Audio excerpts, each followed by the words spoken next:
नमस्कार, स्वागत है आप सभी का। दूरदर्शन समाचार आप देख रहे हैं और सांकेतिक भाषा के इस खास बुलेटिन को लेकर हाजिर हूं मैं कृतिका और मेरे साथ है मेरी सहयोगी मनीषा, जो खबरों को सांकेतिक भाषा के जरिए आप सभी तक पहुंचाएंगी।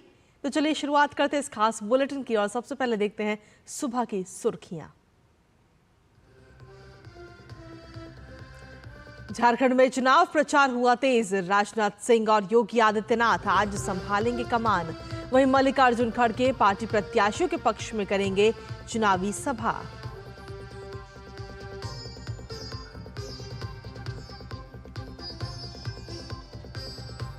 उत्तर प्रदेश के मदरसों पर सुप्रीम कोर्ट का फैसला आज। इलाहाबाद हाई कोर्ट ने बंद करने का दिया था आदेश।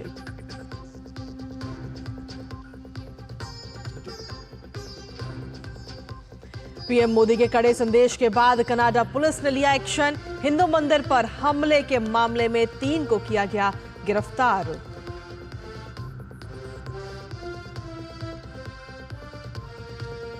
अंतर्राष्ट्रीय खबरों में अमेरिका में राष्ट्रपति चुनाव के लिए वोटिंग आज। कमला हैरिस और ट्रंप के बीच कांटे की टक्कर।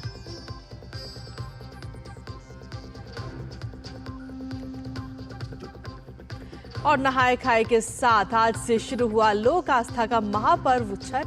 बाजारों में खरीदारी के लिए उमड़े श्रद्धालु।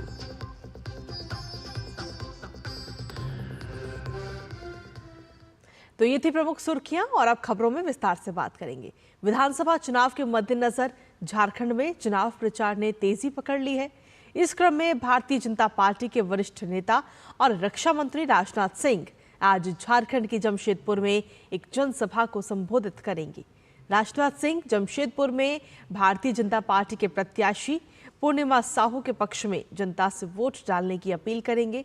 तो वहीं भाजपा नेता और उत्तर प्रदेश के मुख्यमंत्री योगी आदित्यनाथ झारखंड के कोडरमा में भाजपा प्रत्याशी डॉक्टर नीरा यादव के समर्थन में चुनावी जनसभा करेंगे। वहीं जमशेदपुर में भी योगी आदित्यनाथ जनसभा को संबोधित करेंगे। इसके अलावा योगी आदित्यनाथ हजारीबाग में भाजपा प्रत्याशी प्रदीप प्रसाद के पक्ष में तीसरी जनसभा करेंगे और जनता से भाजपा प्रत्याशी को जीत दिलाने की अपील करेंगे।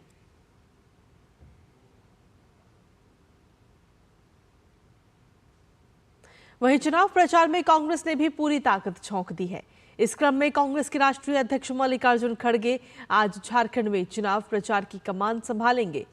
खड़गे मांडू से कांग्रेस प्रत्याशी जयप्रकाश भाई पटेल और कांके विधानसभा क्षेत्र से कांग्रेस प्रत्याशी सुरेश बैठा के पक्ष में जनसभा करेंगे।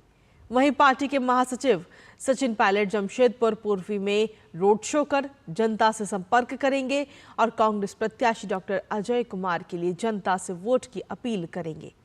आपको बता दें कि झारखंड में 13 और 20 नवंबर को 2 चरणों में विधानसभा मतदान है।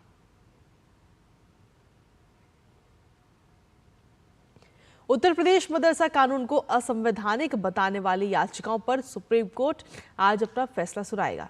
इलाहाबाद हाई कोर्ट की लखनऊ बेंच के फैसले के खिलाफ सुप्रीम कोर्ट में याचिका दाखिल की गई थी। हाई कोर्ट की लखनऊ बेंच ने 22 मार्च को मदरसा एक्ट को असंवैधानिक करार दिया था। तो वहीं हाई कोर्ट ने सरकारी अनुदान पर मदरसा चलाने को धर्मनिरपेक्षता के खिलाफ माना था। आपको बता दें कि इलाहाबाद हाई कोर्ट ने उत्तर प्रदेश सरकार को मदरसा में शिक्षा ग्रहण कर रहे छात्रों को नियमित स्कूलों में दाखिला देने का निर्देश दिया था। सीजेआई की अध्यक्षता वाली पीठ ने 5 अप्रैल को हाई कोर्ट के आदेश पर अंतरिम रोक लगा दी थी। Chief justice DY Chandrachud, justice JV Pardiwala और मनोज मिश्रा की बेंच ने बाद में विस्तार से इस मामले में सुनवाई की और 22 अक्टूबर को अपना फैसला सुरक्षित रख लिया।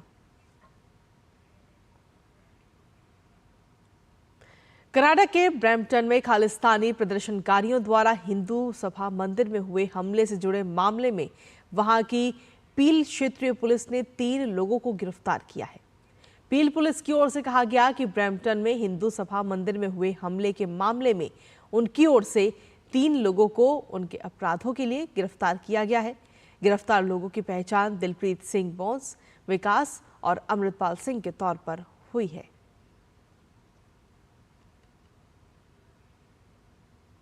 ब्रैम्पटन में हिंदू सभा मंदिर के बाहर खालिस्तानियों के विरोध प्रदर्शन में भाग लेने वाले कनाडाई पुलिसकर्मी को निलंबित कर दिया गया है।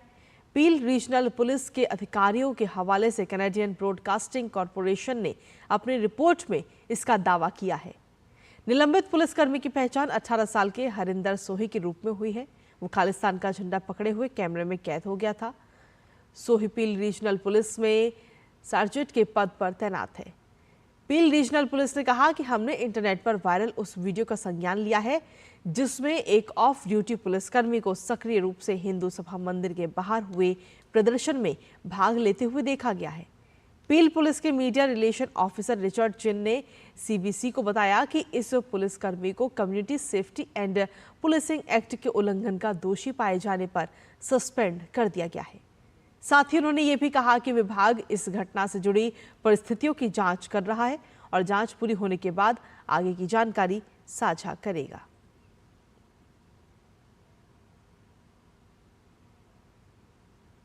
केंद्रीय स्वास्थ्य मंत्री जेपी नड्डा ने स्टॉप टीबी पार्टनरशिप बोर्ड की बैठक की अध्यक्षता की। स्वास्थ्य मंत्री ने टीबी यानी क्षय रोग की रोकथाम में भारत की उपलब्धियों के बारे में जानकारी दी। साथ ही स्वास्थ्य मंत्री ने 100 सदस्य देशों में 2000 से ज्यादा सदस्यों के माध्यम से स्टॉप टीबी साझेदारी के गहन समर्थन की वकालत भी की। इस बैठक में टीबी मुक्त स्वस्थ समाज के लिए सहयोगात्मक तंत्र को मजबूत करने का आह्वान किया गया। इस बैठक में बोर्ड की कार्यकारी निदेशक डॉक्टर लुसिका दितियू भी मौजूद थी।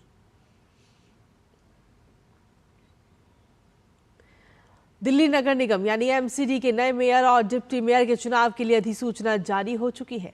निगम सचिव शिवा प्रसाद की ओर से जारी अधिसूचना के तहत आगामी 14 नवंबर को होने वाली सदन की बैठक में चुनाव होगा। इस वर्ष मेयर पद अनुसूचित जाति के पार्षद के लिए आरक्षित है। मेयर और डिप्टी मेयर पद के लिए अप्रैल में ही नामांकन दाखिल करने की प्रक्रिया पूरी हो चुकी है। सुप्रसिद्ध लोक गायिका शारदा सिन्हा की हालत काफी नाजुक बनी हुई है। तबीयत ज्यादा बिगड़ जाने के कारण उनको वेंटिलेटर पर रखा गया है। आज अचानक ऑक्सीजन लेवल कम होने के बाद उन्हें आईसीयू में भी शिफ्ट किया गया। शारदा सिन्हा के पुत्र अंशुमान सिन्हा ने सोशल मीडिया पर जानकारी साझा करते हुए लिखा कि उनकी मां को वेंटिलेटर पर रखा गया है। आपको बता दें कि शारदा सिन्हा का इलाज पिछले 10 दिनों से दिल्ली एम्स में डॉक्टरों की विशेष निगरानी में चल रहा है। और अब बात अंतर्राष्ट्रीय जगत की खबर की। अमेरिका में आज राष्ट्रपति पद के लिए मतदान होगा। इस चुनाव में डेमोक्रेटिक उम्मीदवार कमला हैरिस और रिपब्लिकन उम्मीदवार डोनाल्ड ट्रंप के बीच कड़ा मुकाबला है। इनमें से जो भी उम्मीदवार जीतेगा वो अमेरिका का 47वां राष्ट्रपति बनेगा। कमला हैरिस फिलहाल अमेरिका की उपराष्ट्रपति हैं, तो वहीं डोनाल्ड ट्रंप 2017 से 2021 तक अमेरिका के राष्ट्रपति रह चुके हैं। इस साल हो रहे चुनाव में अब तक करीब 7.5 करोड़ यानी 37% वोटर्स पहले ही पोस्टल वोटिंग के जरिए वोट कर चुके हैं। आज होने वाली वोटिंग में करीब 60% वोटर्स हिस्सा ले सकते हैं। भारतीय समय अनुसार आज शाम 4:30 बजे से 6 नवंबर की सुबह 6:30 बजे तक वोटिंग प्रक्रिया पूरी हो जाएगी। इस बार के चुनाव में अर्थव्यवस्था, आप्रवासन, गर्भपात का अधिकार, विदेशी नीति और जलवायु परिवर्तन एक बड़ा मुद्दा बनकर उभरे हैं। और आगे बढ़ते हुए अब बात आज के पर्व की। जी हां, आस्था का महापर्व छठ आज से नहाय खाए के साथ शुरू हो चुका है। 4 दिन के इस पावन अनुष्ठान में कल खरना का विधान संपन्न होगा। बृहस्पतिवार की संध्या अस्ताचलगामी सूर्य को और शुक्रवार प्रातः उदयमान सूर्य को अर्घ्य अर्पण करने के साथ ही महापर्व का समापन हो जाएगा।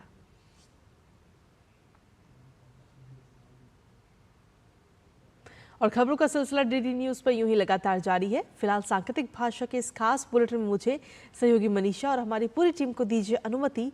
नमस्कार।